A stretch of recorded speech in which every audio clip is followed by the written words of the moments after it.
$500 a month sounds like a modest number when you set it next to the sweeping ambitions of financial planning. It is not the number that appears in the dramatic stories of wealth building that circulate in books and seminars and social media. It does not evoke the image of the disciplined saver who sacrificed everything in their 20s and emerged at 60 with a fortune.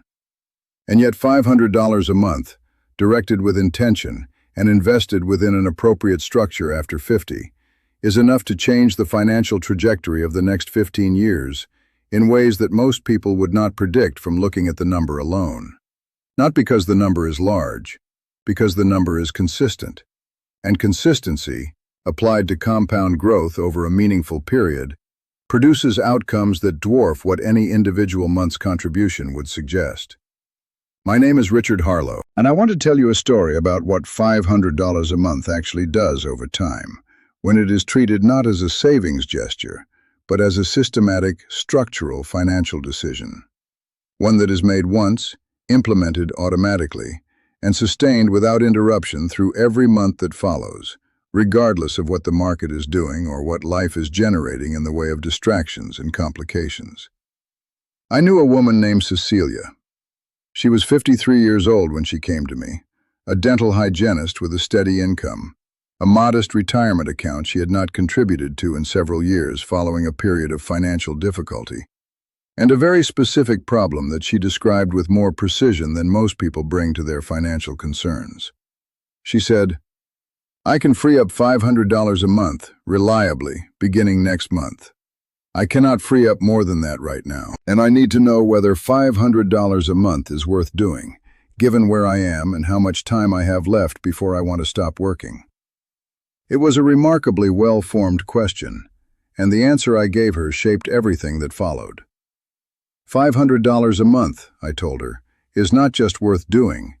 It is genuinely transformative over the horizon you are looking at, but only if it is invested in the right structure, directed toward the right objective, and never interrupted by the temptation to redirect it towards something else when something else seems more urgent. The 500 is the easy part. The structure and the discipline are the actual work. The structure question for someone at 53 investing $500 a month is not primarily about picking the right stocks or timing the right market entry. It is about aligning the investment with what the money needs to accomplish. For Cecilia, whose horizon before retirement was approximately 12 years, the structure needed to do two things simultaneously. It needed to generate meaningful growth during the accumulation phase, the 12 years of consistent monthly contributions, and it needed to be positioned to generate income during the distribution phase that would follow. Those two objectives are not at odds, but they require a structure that is consciously built to serve both, rather than optimized exclusively for one. The answer, in her case, was a diversified portfolio of low-cost index funds, weighted toward equities in the accumulation phase, with a meaningful allocation to dividend-paying companies whose distributions would begin building an income stream that would eventually serve her in retirement, even while the portfolio was still growing. Every month, $500 went in, automatically, before any other financial decision was made with her paycheck. The money was not sitting in her checking account waiting for her to decide what to do with it. It was committed before it arrived, flowing directly into an account she did not casually access, building a position month by month without the friction of a human decision standing between the income and the investment. What happened over the following 12 years was not dramatic in any individual month. There were months when the market fell and the portfolio was worth less than the contributions that had gone into it. There were months when Cecilia looked at the number and felt nothing in particular.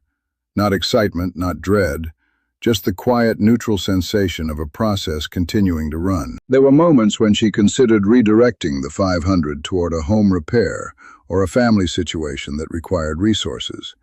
And in each of those moments, the decision she had made in advance, the commitment to never interrupt the contribution, held against the pressure of the immediate. What the 12 years produced, viewed in aggregate, was significantly more than the sum of its contributions. This is the arithmetic of compound growth, and it is genuinely powerful even over medium-length timelines. But the number at the end of 12 years is not the most important thing Cecilia described when I last spoke with her at 65. What she described most vividly was not the portfolio balance. It was the quality of the decision she was facing at 65. She was not choosing between continuing to work because she had to and continuing to work because she chose to, based on an inadequate financial position. She was choosing between different visions of what the next chapter would look like, all of which were financially viable, none of which felt like desperation. That is what $500 a month, invested consistently over 12 years, actually produced. Not wealth in the dramatic sense. Options. Real, genuine, financially substantiated options that did not exist at 53. The lesson I draw from Cecilia's story, and from the many similar situations I have observed over decades, is that the transformation produced by consistent investment after 50 is not primarily a transformation of the balance sheet. It is a transformation of the decision landscape. The person who has been investing $500 a month for 8 years arrives at every subsequent financial decision from a fundamentally different position than the person who is not. Not because the 8 years have produced a spectacular result, but because the 8 years have produced a foundation that changes what every subsequent decision is about. The decision is no longer about survival or about managing inadequacy. It is about choosing between genuine alternatives. And the ability to choose between genuine alternatives, the financial equivalent of standing at a crossroads where all the roads lead somewhere worth going, is what financial security actually feels like from the inside. The mechanics of making $500 a month work as efficiently as possible involve a handful of decisions that are worth making carefully once, and then not revisiting constantly. The contribution should be automatic, meaning it happens without any human decision required each month, drawn directly from income before it accumulates in a checking account, where it competes with other spending impulses. The investment vehicle should be tax-advantaged where possible, an IRA, a 401k, or an equivalent retirement account that allows the growth to compound without the annual tax drag that would reduce efficiency in a taxable account. The underlying investments should be low cost, meaning index funds or ETFs with expense ratios well below 1%, which preserve the compounding effect rather than leaking it away in management fees. And the allocation should be age-appropriate, meaning enough equity exposure to generate the growth necessary to outpace inflation over the investment horizon, while not so aggressive that a market downturn in the final years before retirement forces asset sales at depressed prices. None of this is complicated. None of it requires professional expertise to implement. What it requires is the decision to begin, the discipline to automate so that the beginning sustains itself, and the patience to allow the mathematics of compound growth to do the work that no single month's contribution is large enough to show on its own. Cecilia, in our final conversation, said something I return to often. She said that the most important thing she did was not choose the right investment.